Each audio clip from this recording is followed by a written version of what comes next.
एक महिला अपनी सास को हर दिन कुएं से पानी लाने के लिए मजबूर करती है ताकि उसे खाने को मिल सके। वह यह नहीं जानती कि बुढ़िया के पास एक ऐसा दस्तावेज है जो उसकी जिंदगी को उलट पुलट कर देगा। देवकी माँ 72 साल की थीं। उनका दिल बीमार था और उन्होंने 4 दशकों से एक राज्य छुपा रखा था। वह अपने बेटे अर्जुन के खेत घर पर एक पुराने सूटकेस के साथ इस उम्मीद में पहुंची थीं कि उनके जीवन के आखिरी साल शांति से बीतेंगे। वह गलत थीं। गांव से उन्हें लाने वाली जीप जब घर के सामने रुकी तो धूल का एक बादल उठा। अर्जुन बाहें फैलाकर उन्हें लेने दौड़े। उन्होंने अपनी मां को वैसे ही कसकर गले लगाया जैसे वे बचपन में लगाते थे। मां, आखिर तुम आ ही गईं। अब यह तुम्हारा घर है। देवकी मां मुस्कुराईं, लेकिन उनकी मुस्कान उस महिला को देखकर जम गई जो दरवाजे की चौखट पर खड़ी थी। पल्लवी, उनकी बहू, उन्हें ऐसी नजरों से देख रही थी जिनमें स्वागत की कोई भावना नहीं थी। उस नजर में कुछ और भी था, कुछ पुराना, कुछ ऐसा जिसे देवकी मां ने तुरंत पहचान लिया, हालांकि उन्होंने कुछ कहा नहीं। सासू मां, पल्लवी ने अपनी जगह से हिले बिना कहा। अच्छा हुआ आप आ गईं। शब्द सही लग रहे थे, लेकिन लहजा बर्छ सा ठंडा था। उस पहली रात जब अर्जुन और पल्लवी सो रहे थे, देवकी मां ने अपने कमरे का दरवाजा सावधानी से बंद किया, अपना सूटकेस खोला और एक पुरानी ओमैनी में लिपटा एक बंडल निकाला। अंदर सावधानी से मौने हुए पीले पड़े दस्तावेज थे। उन्होंने उन्हें देर तक देखा और फिर गद्दे के नीचे छिपा दिया। अभी नहीं, उन्होंने खुद से बुदबुदाया, अभी सही समय नहीं है। उन कागजात में जो कुछ भी था वह सब कुछ बदल सकता था। यह उस जिंदगी को बर्बाद कर सकता था जिसे उनका बेटा अपना समझता था, या उसे उस महिला से बचा सकता था जो उसके बगल में सो रही थी, जिसे वह वास्तव में नहीं जानता था कि वह कौन थी। देवकी मां छत को देखते हुए बिस्तर पर लेट गईं। बाहर हवा पेड़ों को हिला रही थी। खेत घर में कहीं कोई कुत्ता भौंक रहा था। वह उस जगह पर एक ऐसे कारण से आई थीं जिसे कोई नहीं जानता था, अर्जुन भी नहीं, खासकर अर्जुन। और पल्लवी ने उन्हें जीप से उतरते ही पहचान लिया था। देवकी मां ने उनकी आंखों में देखा था। वहां जो नफरत थी वह किसी जलने वाली बहू की नहीं थी। वह एक पुरानी गहरी नफरत थी, एक ऐसी नफरत जो बहुत दूर से आई थी। सवाल यह था, पहले कौन कार्य करेगा? पहला दिन सुबह जल्दी शुरू हुआ। अर्जुन सूर्योदय से पहले खेत पर काम करने के लिए उठ गए। उन्होंने अपनी मां के माथे पर चूमा और उन्हें आराम करने के लिए कहा। पल्लवी तुम्हारा अच्छे से ख्याल रखेगी मां। तुम्हें जो कुछ भी चाहिए उससे मांग लेना। देवकी मां ने बिना कुछ कहे सिर हिलाया। उन्होंने अपने बेटे को कच्ची सड़क पर तब तक दूर जाते देखा जब तक उनकी आकृति पेड़ों के बीच गायब नहीं हो गई। तभी उन्होंने अपने पीछे से आवाज सुनी, मेरे साथ आओ। सासू मां, हमें बात करनी है। पल्लवी उन्हें घर के पिछले हिस्से में ले गई। उसने उन्हें दूर दिख रहे कुएं की ओर इशारा किया जो लगभग 300 मीटर दूर था। वह कुआं देख रही हैं, वहीं से हम पानी निकालते हैं। अर्जुन इस खेत घर को बनाए रखने के लिए दिन भर गधे की तरह काम करते हैं और मैं नौकरानी की तरह बाल्टियां नहीं उठाऊंगी। देवकी मां ने महसूस किया कि उनके दिल ने एक धड़कन छोड़ दी। लेकिन मेरा दिल, डॉक्टर ने कहा था कि मैं ज्यादा जोर नहीं लगा सकती। पल्लवी इतनी करीब आई कि देवकी मां को उसका सस्ता इत्र सूंघने को मिला। देखिए बुढ़िया, यहां चीजें एक तरह से काम करती हैं। अगर आपको खाना चाहिए तो आपको खाना कमाना होगा। दिन में 3 बार कुएं तक जाना है, एक सुबह, एक दोपहर, एक शाम को। अगर आप ऐसा नहीं करती हैं तो आपके लिए दोपहर का भोजन या रात का खाना नहीं होगा। अर्जुन यह बर्दाश्त नहीं करेंगे। पल्लवी मुस्कुराई, एक ऐसी मुस्कान जो उसकी आंखों तक नहीं पहुंची। अर्जुन वही मानते हैं जो मैं उन्हें बताती हूं, और मैं उन्हें बहुत कुछ बताती हूं। सासू मां, आपके बारे में बहुत कुछ। आप किस तरह की महिला हैं, आप कितने झूठ बोलती हैं, इसलिए आपको मुझे खुश रखना फायदेमंद रहेगा। क्या हम स्पष्ट हैं? देवकी मां ने अपनी बहू की आंखों में इंसानियत का कोई निशान ढूंढा। उन्हें कुछ नहीं मिला। तुम मुझसे इतनी नफरत क्यों करती हो? उन्होंने पूछा। तुम मुझे मुश्किल से जानती हो। पल्लवी के चेहरे पर कुछ उभरा, कुछ जो डर जैसा लग रहा था, गुस्से से मिला हुआ, लेकिन वह उतनी ही तेजी से गायब हो गया जितनी तेजी से आया था। मैं जानती हूं कि तुम कौन हो, बुढ़िया, और तुम जानती हो कि मैं कौन हूं। इसीलिए मासूम बनने की कोशिश मत करो। अब पानी ले आओ। बाल्टियां दरवाजे के पास हैं। पहली बाल्टी इतनी भारी थी जैसे पत्थरों से भरी हो। देवकी मां कुएं तक जाने वाली कच्ची सड़क पर धीरे धीरे चल रही थीं। सुबह का सूरज पहले ही तेज गर्म हो रहा था और वह अपने दिल की हर धड़कन को अपनी छाती में ढोल की थाप जैसा महसूस कर रही थी। 100 मीटर पर उन्हें रुकना पड़ा। उन्होंने एक लकड़ी के खंभे का सहारा लिया और कई बार गहरी सांस ली। उनके हाथ कांप रहे थे, उनके घुटनों में दर्द हो रहा था, तुम कर सकती हो देवकी, उन्होंने खुद से कहा। तुमने इससे भी बुरा झेला है। वह फिर से रास्ते पर चल पड़ी। अपने बेटे के खेत घर को पड़ोसी की जमीन से अलग करने वाली बाड़ के पास से गुजरी और तभी उन्हें महसूस हुआ कि कोई उन्हें देख रहा है। वह लगभग 60 साल का एक आदमी था जिसके सिर पर घास का हैट और खादी की कमीज थी। वह बाड़ के पास खड़ा था, उन्हें घूर रहा था। नमस्ते, देव की मां ने कहा। आदमी ने जवाब नहीं दिया। उसकी आंखें उनसे खाली बाल्टियों पर गईं और बाल्टियों से घर की ओर, जहां पल्लवी निश्चित रूप से किसी खिड़की से देख रही होगी। मैं रामचरण हूं, पड़ोसी ने आखिरकार कहा। देव की मां, मैं अर्जुन की मां हूं। रामचरण ने धीरे धीरे सिर हिलाया। वह कुछ और कहना चाहता था लेकिन किसी चीज ने उसे रोक दिया। उसने एक बार फिर घर की ओर देखा और देव की मां ने देखा कि उसकी अभिव्यक्ति बदल गई थी। वह डर था, शुद्ध डर। सावधानी से रहें बुढ़िया, रामचरण ने बुदबुदाया। बहुत सावधानी से। और बिना कुछ और कहे वह मुड़ा और अपनी संपत्ति की ओर चला गया। देव की मां कांपते पैरों से कुएं तक पहुंची। उन्होंने बाल्टियां आधी ही भरी क्योंकि उन्हें पता था कि वे उन्हें पूरी भरी हुई नहीं उठा पाएंगी। वापसी का रास्ता और बुरा था। हर कदम एक जंग थी। जब वह घर बराना परी सामी की पता था पहुंची तो पल्लवी बाहें बांधे दरवाजे पर उनका इंतजार कर रही थी। तुम्हें बहुत देर लगी और बाल्टियां आधी भरी हैं। कल मुझे वे पूरी भरी हुई चाहिए, वरना नाश्ता नहीं मिलेगा। देव की मां ने जवाब नहीं दिया। वह अपने कमरे में गईं, बिस्तर पर बैठ गईं और अपने हाथों को देखा। वे लाल थे और हथेलियों पर छाले पड़ने लगे थे। पड़ोसी कुछ जानता था और वह डरा हुआ था। पल्लवी की उस पर क्या शक्ति थी? इससे पहले कि हम अपनी कहानी जारी रखें, मैं संयुक्त राज्य America, Mexico, Colombia, Peru, Spain, Italy, Venezuela, Uruguay, Paraguay, Dominican गणराज्य, Puerto Rico, El Salvador, Ecuador, Bolivia, Chile, Argentina, Costa Rica, Cuba, Canada, France, Panama, Australia, Guatemala, Nicaragua और होंडुरास में हमारे अनुयायियों को एक बहुत ही खास शुभकामना देना चाहूंगा। आप दुनिया के किस हिस्से से हमें सुन रहे हैं, अभिवादन के लिए टिप्पणी करें। सभी को शुभकामनाएं। कहानी जारी रखते हुए जब सूरज ढलने लगा तो अर्जुन वापस आ गए। वह चेहरे पर थकान लिए घर में दाखिल हुए, लेकिन बैठक में अपनी मां को बैठे देखकर मुस्कुराए। तुम्हारा दिन कैसा रहा मां? क्या तुमने आराम किया? इससे पहले कि देव की मां जवाब दे पाती, पल्लवी रसोई से आ गईं। वह अर्जुन के पास आईं, उनके गाल पर चूमा और प्यार से उनके सीने पर हाथ रखा। आपकी मां ने पूरी दोपहर आराम किया मेरे प्रिय। मैंने उनके पसंदीदा पकवान बनाए। वह बहुत शांत थीं। देव की मां ने महसूस किया कि शब्द उनके गले में अटक गए थे। वह सच बताना चाहती थीं। वह अपने बेटे को बाल्टियों के बारे में, धमकियों के बारे में, कुएं के बारे में बताना चाहती थीं। लेकिन जब उन्होंने मुंह खोला तो उन्होंने पल्लवी की आंखें देखीं। चेतावनी स्पष्ट थी, एक शब्द और सब कुछ बदतर हो जाएगा। हाँ मेरे बेटे, देव की मां ने कहा। मैंने अच्छे से आराम किया। अर्जुन उनके बगल में बैठ गए और उनका हाथ पकड़ लिया। मुझे खुशी है मां, यह जगह आपको अच्छी लगेगी। ताजी हवा, शांति। आप जल्द ही बेहतर महसूस करेंगी। देव की मां ने सिर हिलाया, जबकि वह पल्लवी को घर में घूमते हुए देख रही थीं, जैसे कि वह हर चीज की मालिक हो, और एक तरह से वह थी भी। वह अर्जुन को प्यार और मीठे शब्दों से नियंत्रित करती थी। वह उसे मिलने वाली जानकारी को नियंत्रित करती थी। वह उस पानी को भी नियंत्रित करती थी जिसे देव की मां पी सकती थी। बाद में रात के खाने के दौरान अर्जुन ने खेत घर की योजनाओं के बारे में बात की। वह और मवेशी खरीदना चाहते थे, अस्तबल की छत ठीक करवाना चाहते थे, शायद जब उनके बच्चे होंगे तो एक अतिरिक्त कमरा बनाना चाहते थे। पल्लवी एक परिपूर्ण मुस्कान के साथ उनकी बात सुन रही थी। कभी कभी वह विजय की चमक के साथ देव की मां की ओर देखती थी। वह तुम पर विश्वास नहीं करेगा, वह नजर कहती थी। वह मुझ पर विश्वास करेगा। और देव की मां जानती थी कि उनकी बहू सही कह रही थी। अपने बेटे से इतने सालों तक अलग रहने के बाद उनके पास एक पत्नी के खिलाफ प्रतिस्पर्धा करने के लिए आवश्यक आत्मविश्वास नहीं था। उनका हर शब्द संदिग्ध होता, हर शिकायत को हेरफेर के रूप में देखा जाता। वह अकेली थीं। 2 दिन बाद देव की मां समझ गईं कि रामचरण ने उनकी मदद क्यों नहीं की। यह गलती से हुआ था।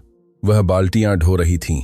जब उन्होंने अस्तबल के पीछे से आवाजें सुनी, वह सावधानी से पास गईं और पल्लवी को पड़ोसी से बात करते देखा। बातचीत तनावपूर्ण थी। मैंने तुम्हें बताया था कि मुझे इसमें मत घसीटो, रामचरण कह रहे थे। मैंने कुछ नहीं देखा। मुझे यही पसंद है रामचरण, कि तुम कुछ नहीं देखते। कुछ नहीं सुनते, कुछ नहीं कहते। तुम उन कागिन हाथ को कब तक रखोगे? पल्लवी छोटी सी हंसी हंसी। जब तक मैं चाहूं। तुमने अपनी जमीन की हदें जाली बनाई। तुमने ऐसी जमीन पर कब्जा कर लिया जो तुम्हारी नहीं थी। मेरे पास असली दस्तावेज हैं जो साबित करते हैं कि तुमने क्या किया।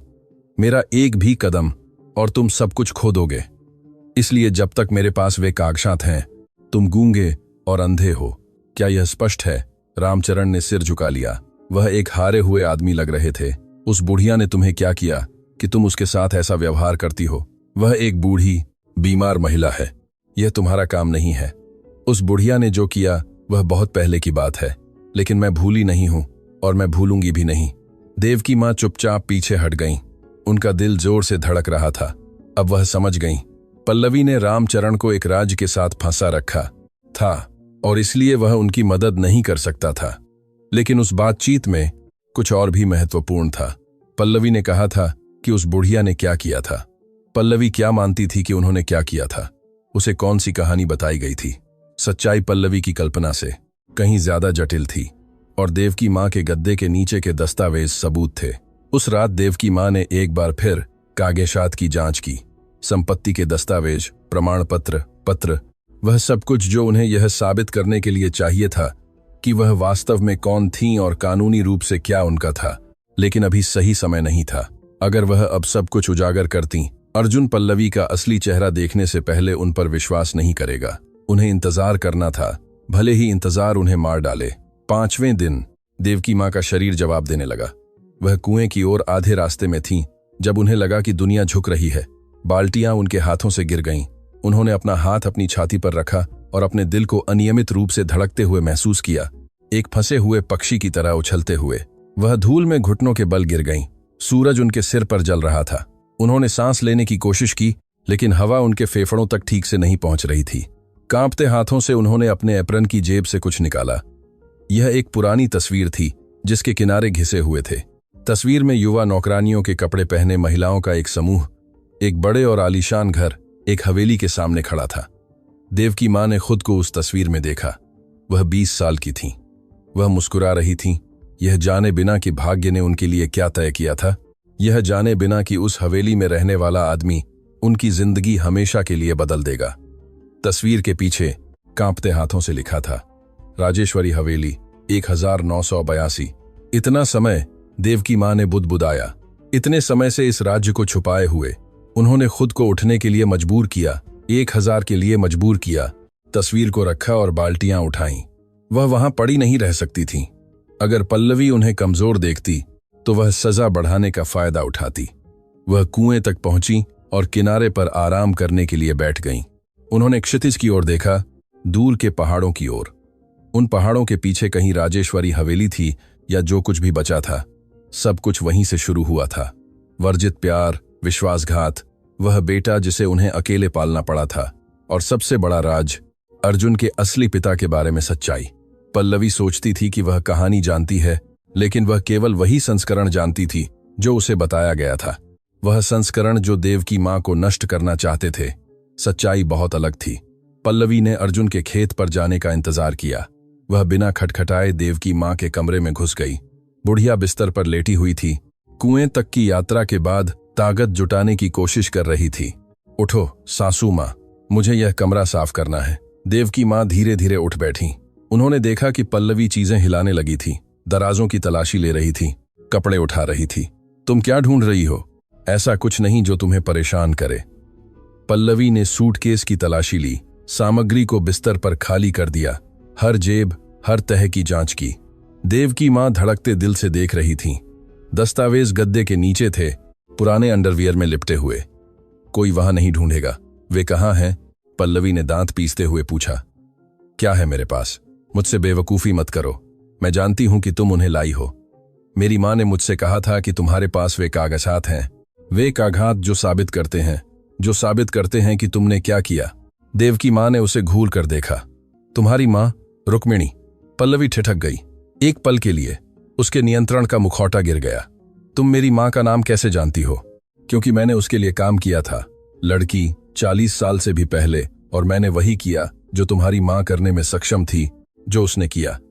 पल्लवी धमकी भरे लहजे में पास आई। मेरी माँ एक सम्मानजनक महिला थी। तुम वह थी जिसने उसका विवाह नष्ट किया। तुम वह थी जिसने मेरे पिता को बहकाया। उन्होंने तुम्हें यह बताया। देवकी माँ ने सिर हिलाया।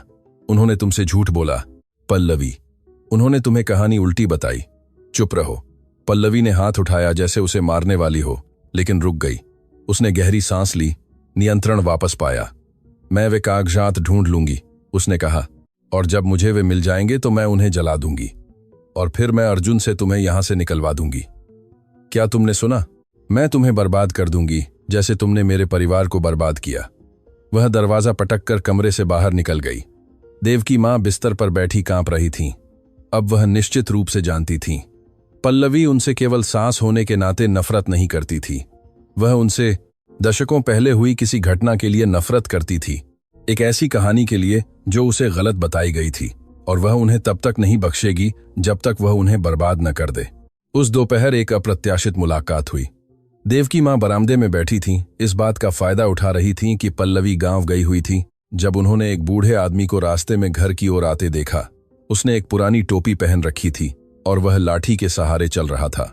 जब वह करीब आया तो देवकी माँ ने उसे पहचान लिया और उनकी आंखें आंसुओं से भर गईं।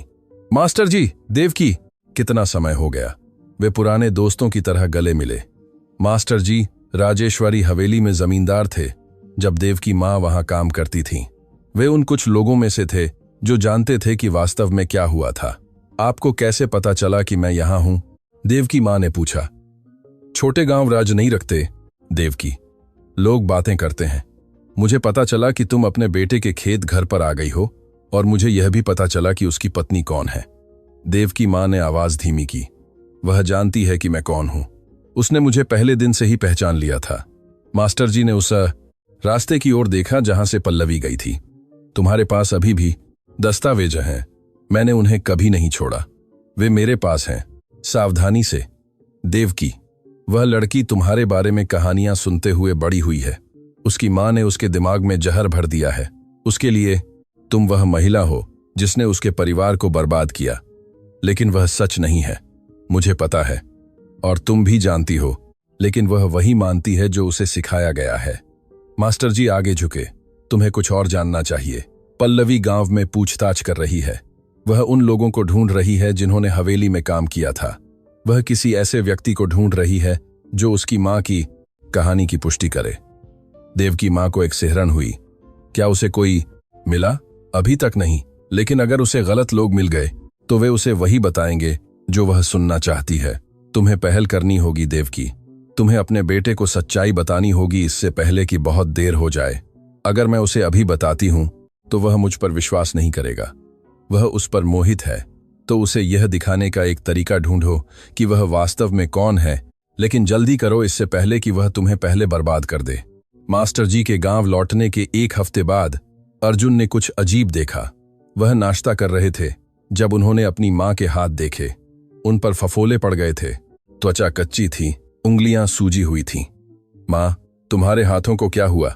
देवकी मां ने स्वाभाविक रूप से अपने हाथ मेज के नीचे छिपा लिए, लेकिन अर्जुन उन्हें पहले ही देख चुके थे। कुछ नहीं मेरे बेटे, मैं आंगन में गिर गई थी। पल्लवी तुरंत बीच में बोली। आप जानती हैं कि आपकी मां कैसी हैं मेरे प्रिय। वह नहीं देखती कि वह कहां चल रही हैं। वह फूल तोड़ने की कोशिश करते हुए गिर गईं। अर्जुन ने भौहें चढ़ाईं। फूल? कौन से फूल? पीछे के बगीचे से। वह अपना कमरा सजाना चाहती थीं। यह एक परिपूर्ण झूठ था, स्वाभाविक रूप से कहा गया, बिना हिचकिचाहट के। अर्जुन ने पुष्टि के लिए अपनी मां की ओर देखा। देवकी मां ने पल्लवी की नजर का बोझ महसूस किया। मूक धमकी।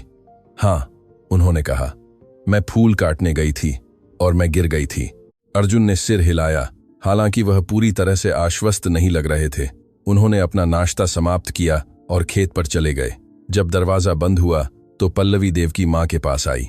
बहुत अच्छा सासू मां, मुझे लगता है कि आप जल्दी सीख रही हैं। मैं ऐसे जारी नहीं रख सकती पल्लवी, मेरा शरीर और बर्दाश्त नहीं कर सकता। तो मुझे वह दो जो मैं चाहती हूं, वे कागिनशात। मुझे वे कागिनशात दो और यह सब समाप्त हो जाएगा। मुझे नहीं पता कि आप किन कागिनशात के बारे में बात कर रही हैं। पल्लवी ने जोर से उनका हाथ पकड़ लिया। मुझे बेवकूफ मत समझो। मेरी मां ने मुझसे कहा था कि तुम्हारे पास हवेली के दस्तावेज हैं। ऐसे दस्तावेजा जो मेरे परिवार से सब कुछ छीन सकते हैं। मुझे वे कागजात चाहिए। देवकी माँ ने उसकी आंखों में देखा। तुम कब तक यह जारी रखोगी? जब तक तुम मुझे वह नहीं दे देती जो मैं ढूंढने आई हूं, जो तुम ढूंढने आई हो। देवकी माँ अचानक समझ गईं। इसीलिए तुमने अर्जुन से शादी की, इसीलिए तुमने उसे ढूंढा। यह कोई इत्तेफाक नहीं था। पल्लवी बिना किसी भावना के मुस्कुराई। आपको समझने में देर लगी सासू माँ, लेकिन हाँ, मैंने आपके बेटे को ढूंढा, उसे पाया, उसे जीता, उससे शादी की। यह सब आप तक पहुंचने के लिए, यह सब वापस पाने के लिए जो आपके परिवार ने मेरे परिवार से चुराया था। हमने कुछ नहीं चुराया, वह हम देखेंगे। अब पानी ले आओ और सुनिश्चित करो कि बाल्टियां भरी हुई हों। उस रात जब घर में सन्नाटा था, देवकी माँ ने दस्तावेजों को अपने छिपाने की जगह से निकाला, बिस्तर पर बैठ गईं और उन्हें मोमबत्ती की रोशनी में अपने सामने फैला दिया। संपत्ति के दस्तावेज थे, आधिकारिक मुहरों के साथ, जन्म प्रमाण पत्र, पीले पड़े पत्र और एक तस्वीर जो उनकी जेब में थी, उससे बड़ी थी। उस तस्वीर में 40 साल का एक खूबसूरत आदमी था, जिसकी मूंछें और चमकीली आंखें थीं। राजेश्वर सिंह, राजेश्वरी हवेली के मालिक। उनके बगल में नौकरानी की वर्दी में, लेकिन प्यार भरी आंखों से उन्हें देखते हुए युवा देवकी खड़ी थी। देवकी माँ ने अपनी उंगलियां तस्वीर पर फिराईं। मैंने तुम्हें कभी प्यार करना नहीं छोड़ा राजेश्वर, उन्होंने बुदबुदाया, और मैंने अपने बेटे को कभी बचाना नहीं छोड़ा। उन्होंने दस्तावेजों को उठाया और उन्हें एक बार फिर पढ़ा, हालांकि उन्हें वे जुबानी याद थे। वह खेत घर जहां वे रहते थे, वे जमीनें जिन्हें अर्जुन हर दिन जोतते थे, देवकी वर्मा के नाम पर थीं। वे एक उपहार थे, राजेश्वर का उस महिला के लिए एक गुप्त उपहार जिसे वह प्यार करते थे, और उस बेटे के लिए जिसे वह सार्वजनिक रूप से कभी स्वीकार नहीं कर सके। अर्जुन उस आदमी के बेटे नहीं थे जिसे वह अपना पिता मानते थे, वह राजेश्वर सिंह के बेटे थे, और इसका मतलब था कि उनके पास राजेश्वरी हवेली पर अधिकार थे, ऐसे अधिकार जिन्हें पल्लवी के परिवार ने झूठ के साथ दचन कर दिया था। देवकी माँ ने कागजात रख दिए, मोमबत्ती बुझा दी, अंधेरे में लेट गईं। उनकी खिड़की के बाहर एक छाया हिल गई। कोई देख रहा था, किसी ने दस्तावेज देखे थे। देवकी माँ उस समय नहीं जानती थी, लेकिन खतरा अभी अभी कई गुना बढ़ गया था। पल्लवी ने अगली रात अपना सबसे क्रूर हमला शुरू किया। उन्होंने इंतजार किया कि वे बिस्तर पर हों और बत्तियां बुझ गई हों। अर्जुन खेत पर एक कठिन दिन के बाद थके हुए थे, लेकिन वह जानती थी कि उन्हें कैसे जगाए रखना है। मेरे प्रिय, क्या मैं तुम्हें कुछ बता सकती हूं? मुझे अफसोस है, लेकिन मुझे लगता है कि तुम्हें यह जानना चाहिए। क्या हुआ? पल्लवी ने एक आह भरी। यह तुम्हारी माँ है। आज उन्होंने मुझसे बहुत बुरी बातें कहीं। उन्होंने मुझे भूखी कहा। उन्होंने कहा कि मैं तुम्हारे लिए पर्याप्त महिला नहीं हूं, कि तुम्हें किसी बेहतर परिवार की लड़की से शादी करनी चाहिए थी। अर्जुन तनाव में आ गए। मेरी माँ ने तुमसे यह कहा। मैं तुम्हें बताना नहीं चाहती थी। मुझे पता है कि तुम उनसे बहुत प्यार करते हो, लेकिन मुझे दर्द हुआ अर्जुन, मुझे बहुत दर्द हुआ। मैं कल उनसे बात करूंगा। नहीं मेरे प्रिय, मैं समस्याएं पैदा नहीं करना चाहती, बस सावधान रहो। तुम्हारी माँ वैसी नहीं है जैसी तुम सोचते हो। उनमें कुछ ऐसा है जो मुझे डराता है। अर्जुन शब्दों को संसाधित करते हुए चुप रहे। पल्लवी उनसे सटकर बैठ गई, संतुष्ट। बीज बोया गया था।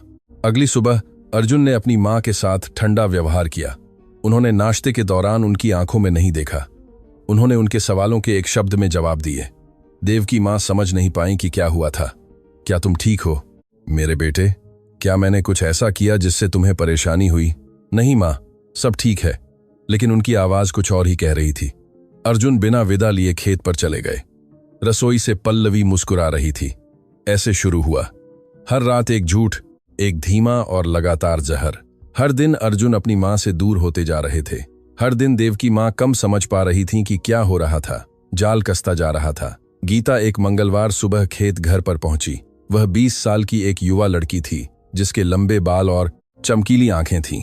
वह कभी कभी क्षेत्र के खेत घरों में सफाई और खाना पकाने में मदद करती थी। पल्लवी ने उसे कुछ हफ्तों के लिए काम पर रखा था क्योंकि उसे अतिरिक्त मदद की जरूरत थी। गीता ने सबसे पहले देवकी माँ के हाथ देखे। बुढ़िया, आपके हाथों को क्या हुआ? आपके हाथ बर्बाद हो गए हैं। देवकी माँ ने स्वाभाविक रूप से अपने हाथ अपनी पीठ के पीछे छिपा लिए। कुछ नहीं मेरी बेटी, एक दुर्घटना। गीता ने जोर नहीं दिया, लेकिन कुछ उसे सही नहीं लगा। वे चोटें किसी दुर्घटना की नहीं थीं। वे कड़ी मेहनत की चोटें थीं। वजन उठाने की, बार बार प्रयास करने की। एक बीमार बुढ़िया क्या काम कर सकती थी। अगले दिनों में गीता ने ध्यान से देखा। उन्होंने देखा कि जब अर्जुन वहां नहीं होते थे तो पल्लवी देवकी मां के साथ कैसा व्यवहार करती थी। तिरस्कार के साथ, तीखे आदेशों के साथ, नफरत भरी नजरों के साथ। उन्होंने देखा कि बुढ़िया घर के पीछे कहीं झुकी हुई चलती थी जब उसे लगता था कि कोई उसे नहीं देख रहा है। एक शाम गीता ने उसका पीछा किया। उन्होंने देवकी मां को 2 खाली बाल्टियां कुएं की ओर घसीटते हुए देखा। उन्होंने उसे उन्हें भरने के लिए संघर्ष करते देखा। उन्होंने उसे उन्हें वापस लाते हुए देखा, हर 20 कदम पर सांस लेने के लिए रुकते हुए। गीता को लगा कि उनके सीने में गुस्सा भर रहा है। यह क्रूरता थी, एक ऐसी महिला के खिलाफ शुद्ध क्रूरता जो मुश्किल से खड़ी हो पा रही थी।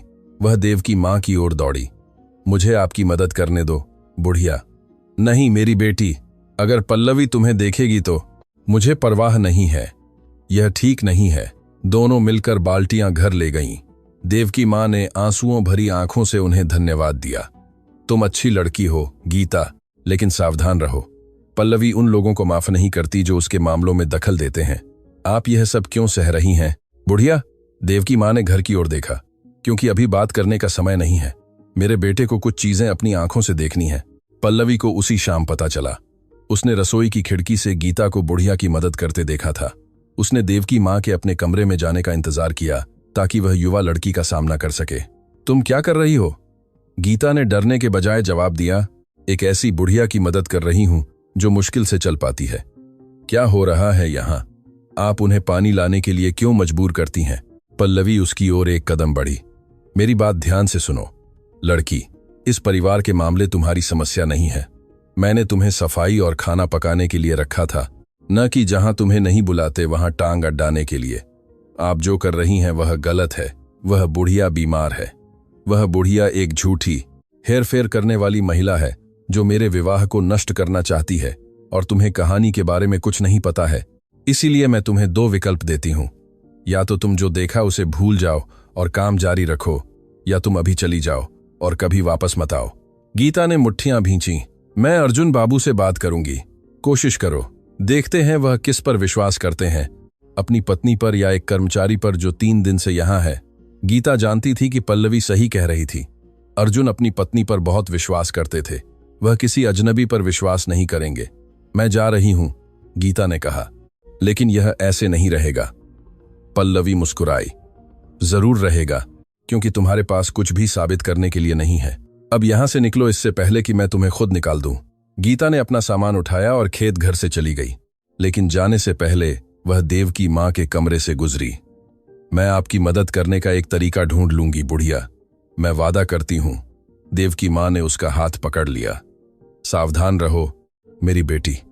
पल्लवी जितनी दिखती है उससे कहीं ज्यादा खतरनाक है। रामचरण सो नहीं पा रहा था। हर रात उसे वही सपना आता था। देवकी मां रास्ते में पड़ी हुई, बाल्टियां लुढ़की हुई, सांस लेने के लिए संघर्ष कर रही थीं, और वह बाड़ के दूसरी ओर कुछ भी न करते हुए। वह बिस्तर से उठा और अपने घर के बरामदे में चला गया। रात अंधेरी थी, चांद नहीं था। उसने एक सिगरेट जलाई और अर्जुन के खेत घर की ओर देखता रहा। वह कब तक चुप रहेगा? पल्लवी ने उसे फंसा रखा था। उसके पास जो दस्तावेज थे वे साबित करते थे कि उसने सालों पहले अपनी संपत्ति की सीमाएं बदल दी थीं। ऐसी जमीन पर कब्जा कर लिया था जो दूसरों की थी। अगर यह बात सामने आती तो वह सब कुछ खो देता। उसे मुकदमे का सामना करना पड़ता, शायद जेल भी जाना पड़ता। लेकिन अगर वह एक मासूम बुढ़िया को प्रताड़ित होते देखता रहा तो वह किस तरह का आदमी था? उस दोपहर उसने पल्लवी को किसी से फोन पर बात करते सुना था। वह पूरी बातचीत नहीं सुन पाया था, लेकिन उसने कुछ वाक्यांश सुने थे। मेरी मां सही थी, उस बुढ़िया के पास कागिन हाथ हैं। अगर वह मुझसे पहले उन्हें ढूंढ लेती है तो मैं सब कुछ खो दूंगी। कौन से कागजात? देवकी मां कौन सा राज छुपाए हुए थी? रामचरण ने सिगरेट समाप्त की और एक फैसला लिया। वह अभी कार्य नहीं करेगा, लेकिन वह अपने खुद के सबूत इकट्ठा करना शुरू करेगा। अगर कभी उसे पल्लवी के खिलाफ गवाही देनी पड़ी तो उसे अपने शब्दों से ज्यादा की जरूरत होगी। वह घर में गया और एक पुरानी डायरी ढूंढी। उसने तारीखें, समय, जो चीजें उसने देखी थीं, लिखना शुरू किया। बाल्टियां, चिल्लाहट, धमकियां। अगर देवकी मां को कुछ होता तो कम से कम एक रिकॉर्ड तो होता, लेकिन अगर वह कुछ नहीं करता तो उसका क्या फायदा होता? उस रात वह सो नहीं पाया। देव की मां को धूल में गिरते हुए की छवि हर बार जब वह अपनी आंखें बंद करता था तो उसे परेशान करती थी। उसे एक फैसला लेना था और जल्द ही। 3 दिन बाद तूफान आया। यह एक तेज हवा के साथ शुरू हुआ जिसने पेड़ों को हिला दिया। फिर काले बादल आए जिन्होंने आकाश को एक कंबल की तरह ढक लिया। और अंत में बारिश, एक मूसलाधार बारिश जिसने सड़कों को मिट्टी की नदियों में बदल दिया। अर्जुन खेत से जल्दी घर आ गए। मौसम काम करने लायक नहीं था। वह बैठक में बैठ गए, तूफान के गुजरने का इंतजार करने लगे। पल्लवी ने इस अवसर का फायदा उठाया। मेरे प्रिय, मुझे नहाने के लिए गर्म पानी चाहिए। जो है वह ठंडा है। अभी बाहर तूफान आ रहा है, मुझे पता है, लेकिन मुझे गंदा लग रहा है। क्या तुम कुएं पर जा सकते हो? बारिश के गुजरने का इंतजार करो। मुझे जल्दी है, मैं इंतजार नहीं कर सकती। अर्जुन ने आह भरी, लेकिन जब वह बाल्टियां ढूंढने के लिए उठे तो पल्लवी ने उन्हें रोक दिया। नहीं मेरे प्रिय, तुमने पूरे दिन काम किया। तुम्हारी मां को जाने दो। मेरी मां, इस तूफान में वह रास्ता जानती है। मैं नहीं चाहती कि तुम बीमार पड़ो। अर्जुन हिचकिचाए, कुछ ठीक नहीं लग रहा था। मुझे नहीं लगता कि यह अच्छा विचार है। ओह अर्जुन, तुम्हारी मां हमेशा कहती रहती है कि वह मदद करना चाहती है, कि वह उपयोगी महसूस करना चाहती है। यह एक साधारण काम है। दालान से देव की मां ने बातचीत सुनी। वह जानती थी कि क्या आने वाला है। पल्लवी ने बुढ़िया की ओर देखा जहां वह खड़ी थी। सासू मां, क्या आप गर्म पानी लेने जा सकती हैं? मुझे नहाना है। बहुत तेज बारिश हो रही है पल्लवी। मुझे पता है, लेकिन यह जरूरी है। अर्जुन ने हस्तक्षेप किया। मां, अगर आप नहीं जाना चाहती तो मैं चला जाता हूं। नहीं, पल्लवी ने तेजी से कहा। तुम थके हुए हो। देव की मां ने अपने बेटे की ओर देखा। उन्होंने उसकी आंखों में उलझन देखी। वह नहीं समझ रहा था कि क्या हो रहा है। वह जाल नहीं देख रहा था। ठीक है, देव की मां ने कहा, मैं जाती हूं। उन्होंने बाल्टियां उठाईं और तूफान में बाहर निकल गईं। बारिश उन्हें हजारों सुइयों की तरह मार रही थी। देव की मां धीरे धीरे आगे बढ़ रही थी। पानी की चादर के बीच रास्ता देखने की कोशिश कर रही थी। मिट्टी उनके टखनों तक पहुंच रही थी। हर कदम एक जंग थी। 50 मीटर पर वह पहली बार फिसल गईं। कीचड़ में घुटनों के बल गिर गईं। मुश्किल से उठीं। 100 मीटर पर हवा ने उनके दुपट्टे को उनके कंधों से फाड़ दिया। वह उसे उठाने के लिए नहीं रुकी। वह ठंड से कांपते हुए कुएं तक पहुंची।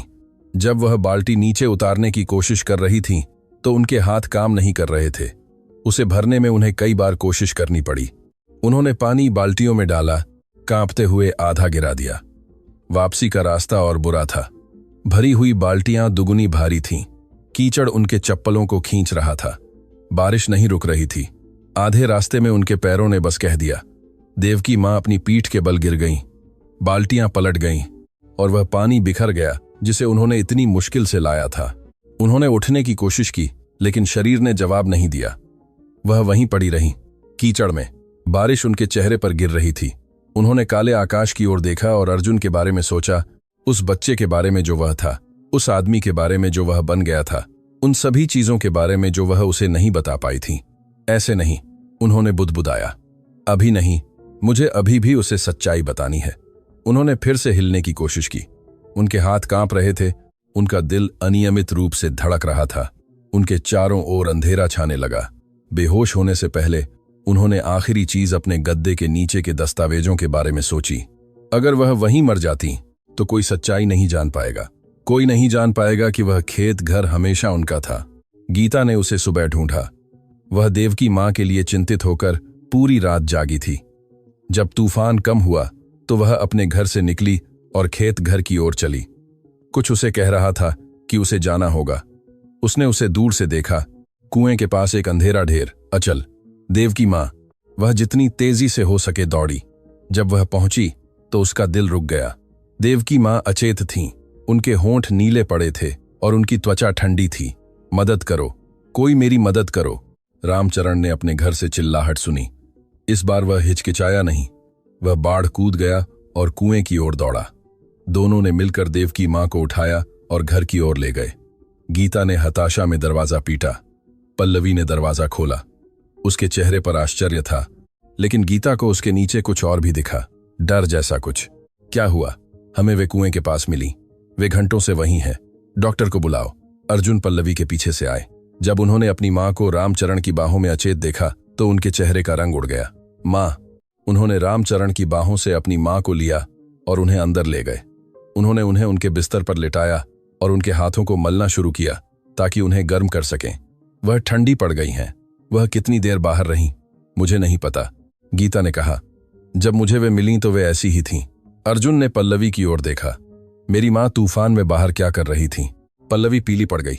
मुझे नहीं पता, मैं सो रही थी। मैंने उन्हें बाहर जाते नहीं सुना। यह झूठ था और पहली बार अर्जुन को उस पर पूरी तरह से विश्वास नहीं हुआ। डॉक्टर 1 घंटे बाद आया। वह एक बूढ़ा आदमी था जिसके हाथ कांप रहे थे, लेकिन आंखें तेज थीं। उसने देवकी मां की सावधानी से जांच की, जबकि सभी कमरे के बाहर इंतजार कर रहे थे। जब वह बाहर आया तो उसकी अभिव्यक्ति गंभीर थी। उन्हें गंभीर निमोनिया है, फेफड़े बहुत प्रभावित हैं और दिल कमजोर है, बहुत कमजोर। अर्जुन को लगा कि जमीन उनके पैरों के नीचे से खिसक रही है। क्या वह ठीक हो जाएंगी? डॉक्टर पल भर के लिए चुप रहे। मैं ईमानदार रहूंगा अर्जुन बाबू, आपकी माँ एक वृद्ध महिला हैं जिन्हें दिल की समस्याएं हैं। ठंड और बारिश के संपर्क ने उन्हें बहुत कमजोर कर दिया है। अगर वह इस हफ्ते जीवित रहती हैं तो यह एक चमत्कार होगा। क्या हम कुछ कर सकते हैं? उन्हें गर्म रखें, उन्हें वे दवाएं दें जो मैं लिखूंगा और प्रार्थना करें। अर्जुन अपनी माँ के कमरे में गए, बिस्तर के पास बैठ गए और उनका हाथ पकड़ लिया। वह इतना ठंडा था, इतना नाजुक। मुझे माफ कर दो माँ, उन्होंने बुदबुदाया। मुझे माफ कर दो कि मैंने तुम्हारी बेहतर देखभाल नहीं की। बाहर दालान में पल्लवी भावनाओं के मिश्रण के साथ देख रही थी। राहत, क्योंकि शायद समस्या अपने आप हल हो जाएगी, लेकिन डर भी। अगर देवकी मां मर जाती तो दस्तावेज लावारिस हो जाएंगे। उन्होंने उन्हें कहां छिपाया था? क्या वह उन्हें किसी और के मिलने से पहले ढूंढ पाएगी? रामचरण घर के दरवाजे पर खड़ा। उसने एक फैसला लिया। वह अब चुप नहीं रह सकता था। इसके बाद नहीं। भले ही वह सब कुछ खो दे, भले ही उसे जेल हो जाए, उसे बोलना था। देवकी मां की जिंदगी कुछ एकड़ जमीन से ज्यादा कीमती थी। अर्जुन अपनी मां से 3 दिन तक अलग नहीं हुए। उन्होंने उन्हें उनकी दवाएं दी, उनके माथे पर नम कपड़े बदले, उनसे बात की। हालांकि वह जवाब नहीं देती थी। पल्लवी कभी की कभी खाना या पानी लेकर अंदर आती थी, लेकिन अर्जुन मुश्किल से उसे देखते थे। कुछ बदल गया था। तीसरे दिन रामचरण घर आया। उसने अकेले अर्जुन से बात करने के लिए कहा। पल्लवी ने उसे रोकने की कोशिश की। मेरे पति अपनी मां की देखभाल करने में व्यस्त हैं। वह अभी आपसे बात नहीं कर सकते। यह महत्वपूर्ण है। अभी बात करने में व्यस्त की बात है, नहीं महत्वपूर्ण है, रामचरण ने जोर दिया। इसका संबंध देवकी मां के साथ क्या हुआ उससे है। अर्जुन ने कमरे से सुना। बाहर आए और रामचरण की ओर देखा। तुम्हें क्या कहना है? मैं चाहता हूं कि हम बाहर बात करें, अकेले में। पल्लवी बीच में बोली। तुम्हें जो कुछ भी कहना है तुम मेरे सामने कह सकते हो। मैं उसकी पत्नी हूं। नहीं, रामचरण ने उसे घूरते हुए कहा। यह पुरुषों के बीच की बात है। वे दालान में बाहर निकल गए, अस्तबल तक चले गए, गुप्त कानों से दूर। बताओ, अर्जुन ने कहा। रामचरण ने गहरी सांस ली। वह जो कहने वाला था वह सब कुछ बदल देगा। तुम्हारी मां के साथ जो हुआ वह कोई दुर्घटना नहीं थी। वह तूफान में मर्जी से घूमने नहीं निकली थी। तुम्हारा क्या मतलब है? तुम्हारी पत्नी उसे हर दिन कुएं से पानी लाने के लिए मजबूर करती है, दिन में कई बार। अगर वह ऐसा नहीं करती है तो वह उसे खाने को नहीं देती। अर्जुन ऐसे पीछे हट गए जैसे उन्हें कोई झटका लगा हो। यह झूठ है, यह सच है। मैं हफ्तों से इसे देख रहा हूं। शुरुआत में मैंने कुछ नहीं कहा। क्यों? क्योंकि पल्लवी के पास मेरे खिलाफ कुछ था, कुछ जिसने मुझे चुप रहने के लिए मजबूर किया। लेकिन मैं अब और नहीं सह सकता। तुम्हारी मां लगभग मर गई अर्जुन, और अगर उस लड़की ने उन्हें नहीं ढूंढा होता तो वह मर चुकी होती। अर्जुन को लगा कि उनका सिर घूम रहा है। पल्लवी ऐसा क्यों करेगी? यह मैं नहीं जानता, लेकिन और भी बहुत कुछ है। पल्लवी कुछ ढूंढ रही थी। दस्तावेज, कागजात जो तुम्हारी मां के पास हैं। मैंने उसे कई बार इसके बारे में बात करते सुना। वह कहती है कि तुम्हारी मां के पास कुछ ऐसा है जो उसे सब कुछ छीन सकता है। अर्जुन ने घर की ओर देखा, उस खिड़की की ओर जहां पल्लवी तनाव भरी अभिव्यक्ति के साथ देख रही थी। मुझे दिखाओ, उन्होंने कहा। मुझे सबूत दिखाओ। रामचरण उसे अस्तबल में ले गए। एक कोने में मकई के बोरों के नीचे छिपी हुई वे बाल्टियां थीं, वही बाल्टियां जिन्हें देवकी मां ने हफ्तों से इस्तेमाल किया था। अर्जुन ने उन्हें उठाया। हैंडल पर सूखे खून के धब्बे थे। रस्सियों पर गठिया से मुड़ी हुई उंगलियों के निशान थे। वह घुटनों के बल गिर गए। सब कुछ सच था। अर्जुन कई मिनटों तक बाल्टियों के सामने घुटनों के बल बैठे रहे। खून के निशान, घिसी हुई रस्सियां, गठिया से मुड़ी हुई उंगलियों के निशान, सब कुछ एक कहानी बता रहा था जिसे उन्होंने देखने से इनकार कर दिया था। उनकी मां, उनकी अपनी माँ एक माल ढोने वाले गधे की तरह पानी ढो रही थीं, जबकि वह उस महिला के बगल में शांति से सो रहे थे जिसने उन्हें यातना दी थी। कब से? उन्होंने भारी आवाज में पूछा। जब से वह आई, रामचरण ने जवाब दिया। पहले दिन से। अर्जुन को अपनी मां के घायल हाथ याद आए, गिरने और फूलों के बारे में बहाने, पल्लवी के साथ उनकी अदला बदली की नजरों, सब कुछ जिसे उन्होंने नजरअंदाज कर दिया था क्योंकि झूठ पर विश्वास करना आसान था। वह उठ खड़े हुए। उनकी आंखें लाल थीं, लेकिन उदासी से नहीं, गुस्से से। तुमने मुझे पहले क्यों नहीं बताया? रामचरण ने सिर झुका लिया। पल्लवी के पास दस्तावेज हैं जो साबित करते हैं कि मैंने सालों पहले अपनी जमीन की सीमाएं बदल दी थीं। उसने मुझे धमकाया था। उसने कहा था कि अगर मैंने बोला तो वह मुझे बर्बाद कर देगी, और वह मेरी मां की जिंदगी से ज्यादा कीमती था। नहीं, उसकी कोई कीमत नहीं थी। इसीलिए मैं अब यहां हूं, क्योंकि मैं अब इसके साथ नहीं जी सकता। अर्जुन घर की ओर चल पड़े। उनका हर कदम पिछले कदम से ज्यादा दृढ़ था। रामचरण कुछ दूरी पर उनके पीछे चला। पल्लवी दरवाजे पर उनका इंतजार कर रही थी। उसने खिड़की से सब कुछ देखा था। वह जानती थी कि समय आ गया। मेरे प्रिय, उस आदमी ने तुम्हें क्या बताया? निश्चित रूप से वे झूठ हैं। तुम जानते हो कि इस गांव के लोग कैसे होते हैं। वे गपशप करते हैं। चुप रहो। शब्द एक चाकू की तरह हवा में कटे। पल्लवी पीछे हट गई। तुमने क्या कहा? कि तुम चुप रहो। अपने जीवन में पहली बार अपना मुंह बंद रखो। अर्जुन घर में दाखिल हुए और सीधे अपनी मां के कमरे में गए। पल्लवी ने उसका पीछा करने की कोशिश की, लेकिन रामचरण ने उसका रास्ता रोक दिया। उसे जाने दो, पड़ोसी ने कहा। अब उसके लिए सच्चाई जानने का समय आ गया है। अर्जुन अपनी मां के बिस्तर के पास बैठ गए। देवकी मां ने अपनी आंखें खोली थीं। वह कमजोर थीं, लेकिन होश में थीं। उन्होंने अपने बेटे के चेहरे पर अभिव्यक्ति देखी और जानती थीं कि कुछ बदल गया था। मेरे बेटे, मुझे माफ कर दो। मां। अर्जुन के गालों पर आंसू बह रहे थे। उन्होंने उन्हें रोकने की कोशिश नहीं की। मुझे माफ कर दो कि मैंने तुम पर विश्वास नहीं किया। उस पर विश्वास किया जब तुम्हें मेरी सबसे ज्यादा जरूरत थी, तब तुम्हें अकेला छोड़ दिया। तुम नहीं जानते थे अर्जुन, वह बहुत चालाक है। मुझे पूछना चाहिए था। मुझे तुम्हें बचाना चाहिए था। देवकी मां ने एक कांपता हुआ हाथ उठाया और उसे अपने बेटे के गाल पर रखा। तुम अभी भी कर सकते हो मेरे बेटे, अभी देर नहीं हुई है। अर्जुन ने अपनी मां का हाथ पकड़ा और उसे सावधानी से दबाया। क्यों मां? वह तुमसे इतनी नफरत क्यों करती है? तुमने उसे क्या किया? मैंने उसे कुछ नहीं किया, लेकिन उसे लगता है कि मैंने किया। वह एक ऐसी कहानी पर विश्वास करती है जो उसे गलत बताई गई। कौन सी कहानी? देवकी मां ने अपनी आंखें बंद कर लीं। बात करने का प्रयास उन्हें थका रहा था। यह लंबी है मेरे बेटे, और कठिन, लेकिन तुम्हें सब कुछ जानना होगा। तुम यह जानने के लायक हो कि तुम वास्तव में कौन हो। उसी समय पल्लवी कमरे में दाखिल हुई। उसने रामचरण को धक्का दिया था और उसकी आंखें गुस्से से लाल थीं। उसे मत सुनो अर्जुन, वह झूठी है। वह हमेशा से रही है। अर्जुन उठकर अपनी पत्नी और मां के बीच खड़े हो गए। मुझे बाल्टियां मिली पल्लवी, मेरी मां के खून से सनी बाल्टियां। वह भी झूठ है। पल्लवी पीली पड़ गई, लेकिन पीछे नहीं हटी। उसने खुद को चोट पहुंचाई। वह तुम्हें मेरे खिलाफ करने के लिए खुद को पीड़ित दिखाना चाहती थी। 72 साल की एक बीमार दिल वाली महिला खुद को पानी की बाल्टियां ढोते हुए चोट पहुंचाती है। क्या तुम चाहती हो कि मैं यह मानूं? हाँ, क्योंकि यह सच है। अर्जुन ने धीरे धीरे सिर हिलाया। मैं अब तुम पर विश्वास नहीं करता पल्लवी। मैं अब तुम पर कुछ भी विश्वास नहीं करता। पल्लवी रोई। वह ऐसे रोई जैसे अर्जुन ने उसे कभी रोते नहीं देखा था। उसके गालों पर परिपूर्ण आंसू बह रहे थे। सिसकियां उसके कंधों को हिला रही थीं। दर्द का एक ऐसा प्रदर्शन जिसने किसी को भी मना लिया होता। लेकिन अर्जुन अब कोई भी नहीं था। अपने आंसू बचाओ, उन्होंने कहा। वे अब मुझ पर काम नहीं करते। अर्जुन, कृपया, मैं तुम्हारी पत्नी हूं। हम सालों से साथ हैं। क्या तुम मेरे बारे में एक बुढ़िया पर विश्वास करोगे जिसे तुम मुश्किल से जानते हो? वह बुढ़िया मेरी मां है और मैं उसे अपने जन्म से जानता हूं। तुम यहां अजनबी हो। तुम वह हो जिसने शुरुआत से झूठ बोला है। पल्लवी ने ऐसे रोना बंद कर दिया जैसे किसी ने नल बंद कर दिया हो। उसका चेहरा बदल गया। पीड़ित का मुखौटा गिर गया और जो नीचे बचा वह ठंडा था। गणना करने वाला। ठीक है, उसने सूखी आवाज में कहा।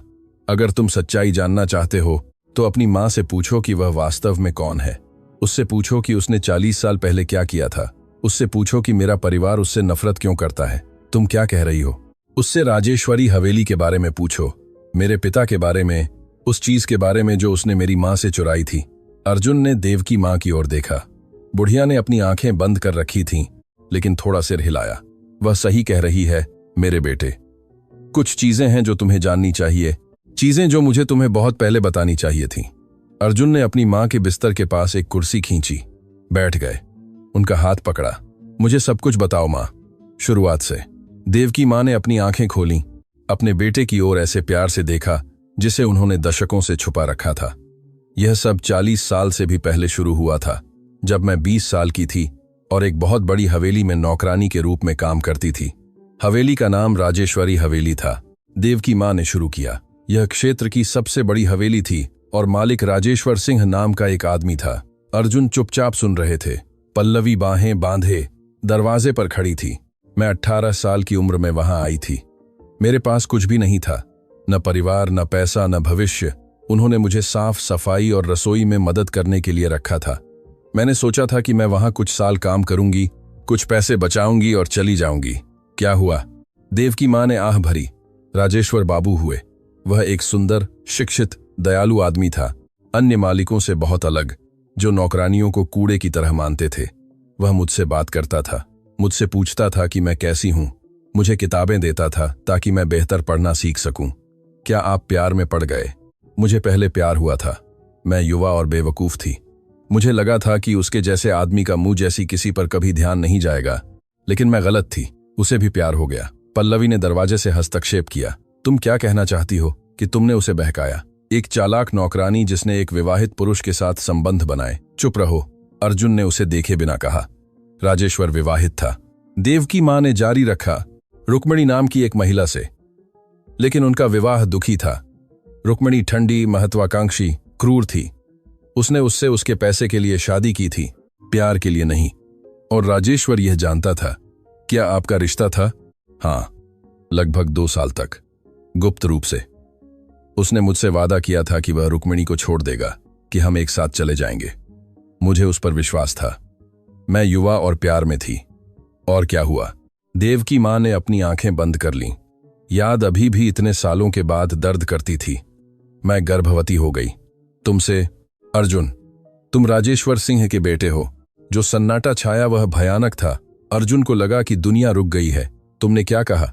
वह आदमी जिसे तुम जीवन भर अपना पिता मानते थे, जिसने तुम्हें बताया था कि उसने हमें छोड़ दिया, वह कभी अस्तित्व में नहीं था। वह एक कहानी थी जिसे मैंने तुम्हें बचाने के लिए गढ़ा था। तुम्हारे असली पिता राजेश्वर बाबू थे। अर्जुन कुर्सी से उठ खड़े हुए। उन्हें हिलने डुलने, जो उन्होंने अभी अभी सुना था, उसे संसाधित करने की जरूरत थी। तुमने मुझे कभी क्यों नहीं बताया? क्योंकि मैं तुम्हें बचाना चाहती थी, और क्योंकि उसके बाद जो हुआ वह भयानक था। मुझे बताओ।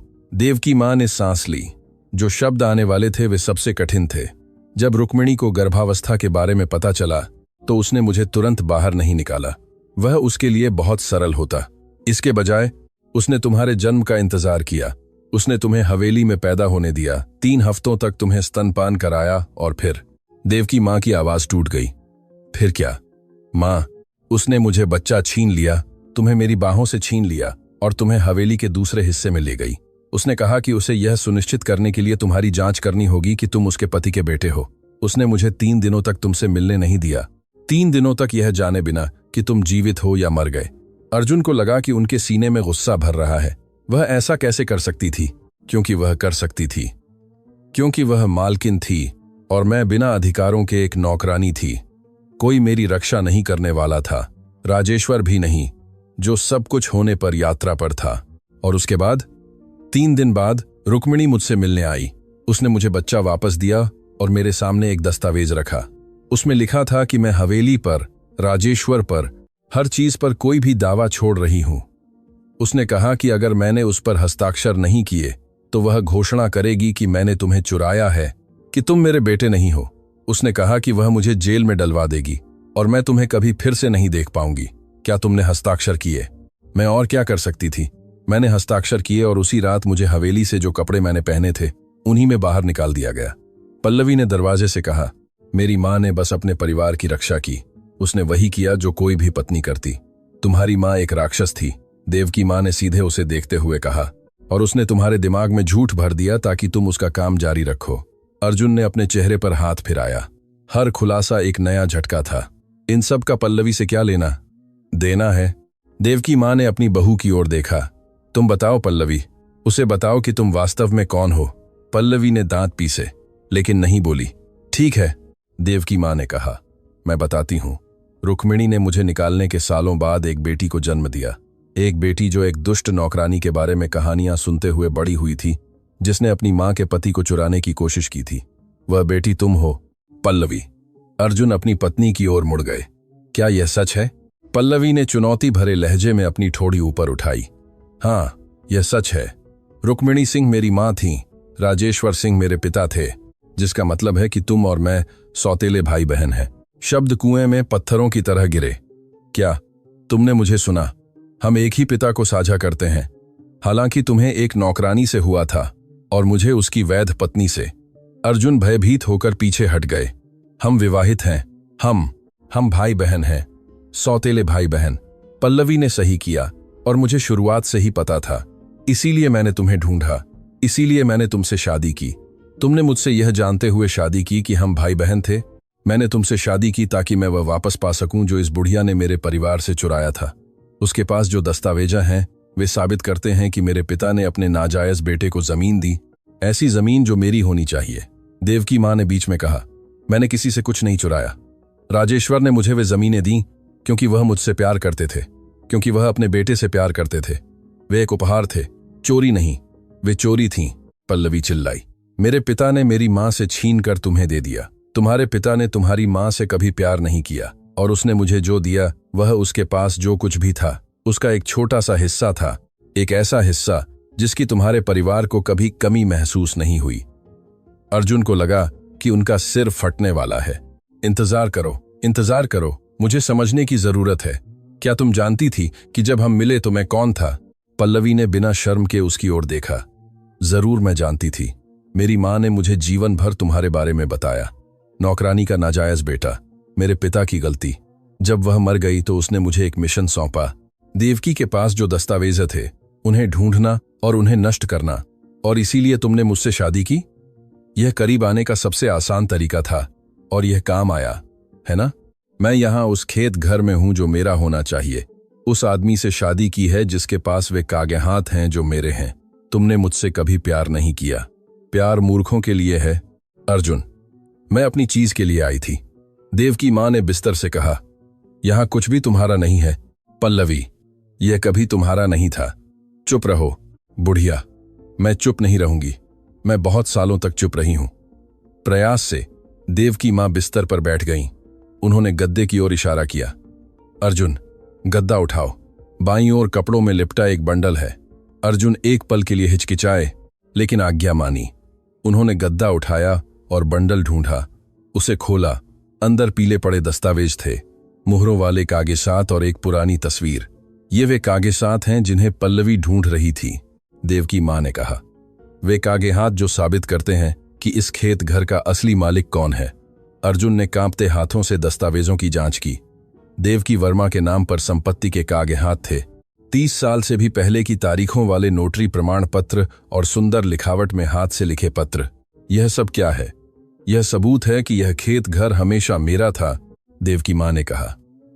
राजेश्वर ने इसे तुम्हें जन्म देने के तुरंत बाद मुझे गुप्त रूप से दिया था। उसने इसे मेरे नाम पर रखा था क्योंकि वह रुक्मिणी को बिना बताए इसे अपने नाम पर नहीं रख सकता था। यह सुनिश्चित करने का उसका तरीका था कि तुम्हारे और मेरे पास कुछ हो।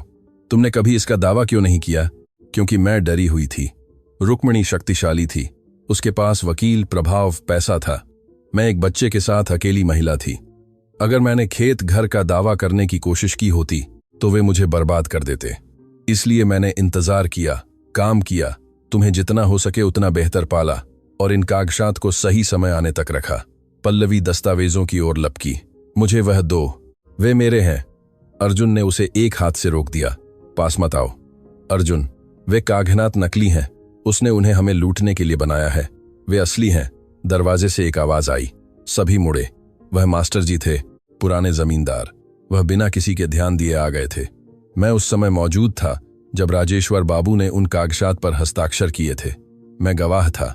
मेरे हस्ताक्षर उन कागजात पर हैं। पल्लवी पीली पड़ गई। तुम कुछ भी साबित नहीं कर सकते। मैं सब कुछ साबित कर सकता हूं और भी गवाह हैं। दादी शांति, रसोइया, वह भी सच्चाई जानती है, वही सच्चाई जिसे तुम सुनना नहीं चाहती थी जब तुम उससे मिलने गई थी। अर्जुन ने दस्तावेजों को बिस्तर पर रख दिया और खिड़की की ओर चले गए। उन्हें हवा की जरूरत थी, उन्हें सोचने की जरूरत थी। जो कुछ भी वह अपने जीवन के बारे में जानते थे वह झूठ था। तो मैं वह नहीं हूं जो मैं सोचता था, तुम वही हो जो तुम हमेशा से थे। देवकी मां ने कहा, मेरे बेटे, एक मेहनती, ईमानदार, अच्छा आदमी, जो एकमात्र चीज बदलती है वह तुम्हारे पिता का नाम है। तुमने मुझे पहले क्यों नहीं बताया? तुमने मुझे झूठ में क्यों जीने दिया? क्योंकि मैं चाहती थी कि तुम नफरत के बिना, बदले की भावना के बिना बड़े हो। अगर मैंने तुम्हें बचपन में सच्चाई बताई होती तो तुम एक ऐसे परिवार से नफरत करते हुए बड़े होते जिसे तुम जानते भी नहीं थे। तुम गुस्से में जीते। मैं तुम्हारे लिए वह नहीं चाहती थी। अर्जुन अपनी मां की ओर मुड़े, लेकिन नफरत मुझे वैसे भी मिल गई। उसने मुझसे शादी की। पल्लवी ने मुट्ठियां भींची। मुझे सच्चाई जानने का अधिकार था। मेरी मां यह मानकर मर गई कि एक नौकरानी ने उसके पति को चुरा लिया था। मैं वह कहानी सुनते हुए बड़ी हुई थी। तुम मुझसे क्या करने की उम्मीद करती थी? मुझे उम्मीद थी कि तुम अपनी मां से बेहतर बनोगी, देवकी मां ने कहा। लेकिन तुम वैसी ही निकली, या बदतर। मेरी मां एक सम्मानजनक महिला थी। तुम्हारी मां एक क्रूर महिला थी जिसने गर्व के लिए जीवन बर्बाद कर दिए, और तुमने उसके नक्शेकदम पर चली। पल्लवी ने अर्जुन की ओर गिड़गिड़ाती आंखों से देखा। अर्जुन, मेरी बात सुनो। हम यह सब भूल सकते हैं। हम फिर से शुरू कर सकते हैं। बस मुझे दस्तावेज दो और हम फिर से शुरू करेंगे। अर्जुन ने उसे अविश्वास से देखा। जो कुछ भी तुमने किया उसके बाद, मेरी मां को लगभग मारने के बाद, सालों तक मुझसे झूठ बोलने के बाद, मैंने यह हमारे लिए किया। तुमने यह अपने लिए किया, केवल अपने लिए। हम कभी नहीं थे। पल्लवी ने एक आखिरी चाल चली। अगर तुम मुझे वे दस्तावेज नहीं देते तो मैं गांव जाऊंगी और सब कुछ बताऊंगी। मैं उनसे कहूंगी कि देवकी मां झूठी है, कि उसने कागजात जाली बनाए हैं, कि तुम दोनों ने मुझे धोखा दिया है। लोग मुझ पर विश्वास करेंगे। मैं अर्जुन की पत्नी हूं। मैं एक सिंह हूं। तुम कुछ नहीं हो। बाहर से एक आवाज आई। रामचरण कमरे में दाखिल हुए। उनके हाथों में एक फोल्डर था। मेरे पास दिखाने के लिए कुछ है। उन्होंने फोल्डर खोला और कई कागजात निकाले। हाथ से लिखे नोट्स, तारीखें, विस्तृत विवरण। मैं हफ्तों से देवकी मां के साथ जो कुछ भी तुम करती थी उसे दस्तावेजों में दर्ज कर रहा हूं। बाल्टियां, अपमान, भूख और भी बहुत कुछ। उसने एक अलग कागजात निकाला। यह एक समझौता है जिस पर तुमने 2 साल पहले मेरे साथ हस्ताक्षर किए थे। तुमने मुझे जमीन का एक हिस्सा देने का वादा किया था अगर मैं तुम्हें एक समस्या से छुटकारा पाने में मदद करता। मुझे नहीं पता था कि समस्या एक मासूम बुढ़िया थी। पल्लवी पीली पड़ गई। वह कुछ भी साबित नहीं करता। यह साबित करता है कि तुमने सब कुछ योजना बनाई थी, कि तुम यहां नुकसान पहुंचाने के इरादे से आई थी, और मेरे पास गवाह हैं। गीता ने देखा कि तुम देवकी मां के साथ कैसा व्यवहार करती थी। मास्टर जी हवेली की कहानी की पुष्टि कर सकते हैं। दादी शांति गवाही देने को तैयार है। अर्जुन ने रामचरण की ओर देखा। तुम इतने समय तक चुप क्यों रहे?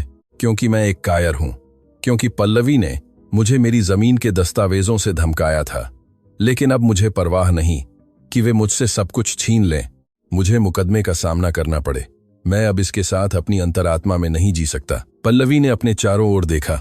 वह घिरी हुई थी। कोई सहयोगी नहीं, कोई रास्ता नहीं। यह ऐसे नहीं रहेगा। उसने फुसफुसाया। मैं एक वकील रखूंगी। मैं अपने हक के लिए लड़ूंगी। जितना चाहो लड़ो, देवकी मां ने कहा। कानून मेरे पक्ष में है। यह हमेशा से था।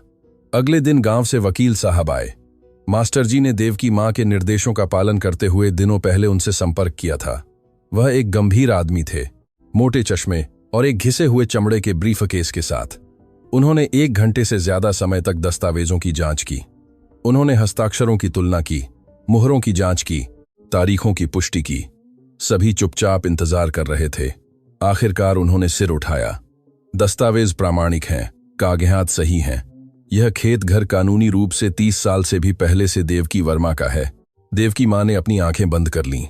इतने समय बाद किसी ने पुष्टि की जो वह हमेशा जानती थी। इसका मेरे लिए क्या मतलब है? अर्जुन ने पूछा। इसका मतलब है कि आपको विरासत में वह नहीं मिला जिससे आप सोचते थे, वकील साहब ने समझाया। आप जिस जमीन पर काम करते हैं वह किसी अनुपस्थित पिता से नहीं आई, वह आपकी मां से आई है। और जब वह गुजर जाएंगी तो वह आपके वैध उत्तराधिकारी के रूप में आपको मिलेगी। और पल्लवी, वकील साहब ने उस महिला की ओर देखा जो बाहें बांधे और दांत पीसे एक कोने में बैठी थी। महिला का इस संपत्ति पर कोई कानूनी अधिकार नहीं है, भले ही वह राजेश्वर सिंह की बेटी हो। ये जमीनें देव की मां को एक व्यक्तिगत उपहार थीं, वे राजेश्वर की विरासत का हिस्सा नहीं है। पल्लवी अचानक उठ खड़ी हुई। यह अनुचित है। मेरे पिता को वह चीज देने का अधिकार नहीं था जो परिवार की थी। आपके पिता को अपने पैसे के साथ जो कुछ भी करने का अधिकार था, वकील साहब ने जवाब दिया, और उन्होंने कानूनी रूप से ऐसा किया। दावा करने के लिए कुछ भी नहीं है। पल्लवी ने अर्जुन की ओर शुद्ध नफरत से देखा। यह ऐसे नहीं रहेगा, मैं कसम खाती हूं, यह ऐसे ही रहेगा, अर्जुन ने जवाब दिया। और तुम आज मेरे घर से जा रही हो। पल्लवी ने चुपचाप अपना सूटकेस पैक किया। अर्जुन उसे उस कमरे के दरवाजे से देख रहे थे जिसे उन्होंने सालों तक साझा किया था। एक कमरा जो अब उन्हें एक बहुत बड़े झूठ के मंच जैसा लग रहा था। क्या तुमने कभी मेरे लिए कुछ महसूस किया? उसने पूछा। कुछ वास्तविक? पल्लवी रुक गई। एक पल के लिए उसका मुखौटा टूट गया। शुरुआत में तुम केवल एक अंत का साधन नहीं थे, लेकिन बाद में ऐसे पल आए जब मैं लगभग भूल गई कि मैं यहां क्यों थी। लगभग, लेकिन हर बार जब मैं तुम्हें देखती थी तो मैं तुम्हारी मां को देखती थी। मैं उस महिला को देखती थी जिसने मेरे परिवार को बर्बाद कर दिया था, और नफरत वापस आ जाती थी। तुम्हारे परिवार को किसी और ने नहीं, बल्कि तुम्हारी अपनी मां ने बर्बाद किया था। रुक्मिणी ने प्यार पर नफरत को चुना, और तुमने भी वही किया। पल्लवी ने सूटकेस बंद कर दिया। शायद तुम सही हो, शायद यह सब एक गलती थी, लेकिन अब कोई फर्क नहीं पड़ता। वह दरवाजे की ओर चली। अर्जुन उसे जाने देने के लिए एक तरफ हट गए। तुम कहां जा रही हो? यह तुम्हारी समस्या नहीं है। मैं अब तुम्हारी पत्नी नहीं हूं। तकनीकी रूप से तुम अभी भी हो। तकनीकी रूप से मैंने अपने सौतेले भाई से शादी की थी, बिना यह जाने कि वह कौन था। मुझे यकीन है कि इसे रद्द करने वाला कोई कानून है। उन्होंने आखिरी बार एक दूसरे को देखा, दो अजनबी जिन्होंने एक बिस्तर और एक झूठ साझा किया था। अलविदा अर्जुन, अलविदा पल्लवी। वह पीछे मुड़े बिना घर से निकल गई। अर्जुन ने उसे रास्ते पर तब तक चलते देखा जब तक उसकी आकृति दूरी में गायब नहीं हो गई। उन्होंने बहुत कुछ महसूस किया, गुस्सा, उदासी, राहत, लेकिन सबसे बढ़कर उन्होंने महसूस किया कि उनके कंधों से एक बड़ा बोझ उतर गया था। दुहा स्वप्न समाप्त हो गया था। 2 हफ्ते बाद देवकी मां घर के बरामदे में बैठी थीं। अपने घर में शाम धीरे धीरे ढल रही थी। आकाश को नारंगी और गुलाबी रंग से रंग रही थी। वह अभी भी कमजोर महसूस कर रही थी। निमोनिया ने निशान छोड़ दिए थे। डॉक्टर कहते थे कि उन्हें अगले कुछ महीनों तक बहुत देखभाल करनी होगी, लेकिन वह जीवित थीं, और यह उनकी अपेक्षा से कहीं ज्यादा था। अर्जुन पास आए और उनके बगल में बैठ गए। वह 2 कप चाय लाए थे। आप कैसा महसूस कर रही हैं मां? बेहतर मेरे बेटे, हर दिन थोड़ा बेहतर। वे चुपचाप सूर्यास्त देखते रहे। खेत घर शांत दिख रहा था। खेत हरे थे, मवेशी चर रहे थे, हवा पेड़ों को हिला रही थी। क्या मैं आपसे कुछ पूछ सकता हूं? अर्जुन ने कहा। जो कुछ भी तुम चाहो। तुमने इतना इंतजार क्यों किया? तुमने, पल्लवी ने, जो कुछ भी तुम्हारे साथ किया उसे क्यों बर्दाश्त किया, इसके बजाय कि मुझे शुरुआत से दस्तावेज दिखाती? देवकी मां ने जवाब देने से पहले चाय का एक घूंट लिया।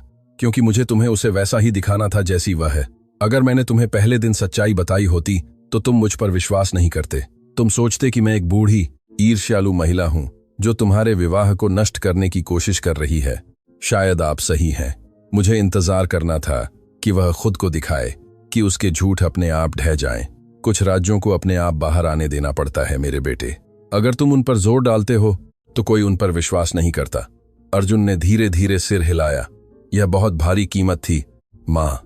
तुम लगभग मर गईं, लेकिन मैं नहीं मरी, और अब तुम उससे मुक्त हो। तुम अपने पिता के बारे में सच्चाई जानते हो। तुम जानते हो कि तुम कौन हो। वह किसी भी कीमत के लायक है। गीता रास्ते पर एक टोकरी में गांव से सब्जियां लेकर आती हुई दिखाई दी। अर्जुन ने उसे एक मुस्कान के साथ अभिवादन किया, जो देवकी मां ने उसे बहुत समय से नहीं देखा था। वह लड़की तुम्हें प्यार करती है, बुढ़िया ने टिप्पणी की, और मैं भी उसे करती हूं, लेकिन अभी बहुत जल्दी है। समय जल्दी बीतता है मेरे बेटे, इसे बर्बाद मत करो। रामचरण बाड़ के पास से गुजरे और हाथ हिलाया। जब से उन्होंने कबूल किया था तब से वह एक अलग आदमी लग रहे थे। हल्का, ज्यादा शांत। देवकी मां ने अपने चारों ओर देखा। वह खेत घर जो 30 सालों से गुप्त रूप से उनका था, वह बेटा जिसे उन्होंने अकेले पाला था, वह जीवन जिसे वह आखिरकार बिना छिपे जी सकती थी। जानते हो सबसे अजीब बात क्या है? उसने कहा। क्या? कि इतने समय तक राज छुपाए रखने के बाद मैं केवल उन्हें बताना चाहती थी। मैंने जीवन भर इस पल का इंतजार किया, सच्चाई बताने और विश्वास करने का पल। अर्जुन ने उनका हाथ पकड़ा। मैं तुम पर विश्वास करता हूं माँ, मैं सब कुछ विश्वास करता हूं। देवकी माँ मुस्कुराईं, एक मुस्कान जिसने उनके थके हुए चेहरे को रोशन कर दिया। यह इसके लायक था, सब कुछ इसके लायक था। सूरज पहाड़ों के पीछे पूरी तरह से छिप गया। आकाश में पहले सितारे दिखाई दिए और देवकी माँ ने 40 सालों में पहली बार महसूस किया कि वह ठीक वहीं थीं जहां उन्हें होना चाहिए था, अपने घर में, अपने बेटे के साथ, शांति से।